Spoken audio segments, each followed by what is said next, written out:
বন্ধুরা আমি আজকে একটা নতুন রেসিপি নিয়ে চলে এসেছি। গুড় বাদাম করব। এই যে দেখো বাদাম, এই বাদামগুলো দিয়েই গুড় বাদাম করব। তাহলে চলো দেখা যাক কিভাবে গুড় বাদামটা আমি করব। বাদামগুলো এবার ভেজে নেব। বাদামগুলো আমার ভাজা হয়ে গেছে। দেখো বাদামগুলো এভাবে ভেজে নিতে হবে। এবার নামিয়ে নেব।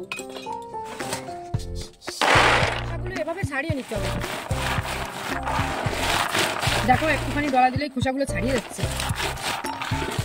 দেখো বাদামের খোসাগুলো কত সুন্দর উঠে গেছে। বাদাম করার জন্য আমি 400 গ্রাম চিনি দিয়ে দিয়েছি আর পরিমাণ মতো 1 কাপ জল নিয়েছি।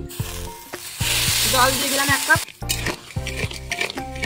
এটা এখন যখন সুতোর মতো কাটবে তখনই বুঝবে যে বাদামটা দেওয়ার সময় হয়ে গেছে। এবার দেখো আমারও বাদামটা দেওয়ার সময় হয়ে গেছে, সুতোর মতো কাটছে। এবার বাদামটাকে আমি ঢেলে দেবো।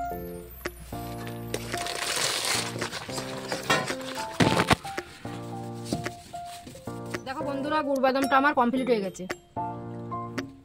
বন্ধুরা গুড় বাদামটা আমার কমপ্লিট হয়ে গেছে। দেখো কত সুন্দর হয়েছে। তারপরে দেখো আমি একটু দেখাচ্ছি কত সুন্দর হয়েছে। দেখো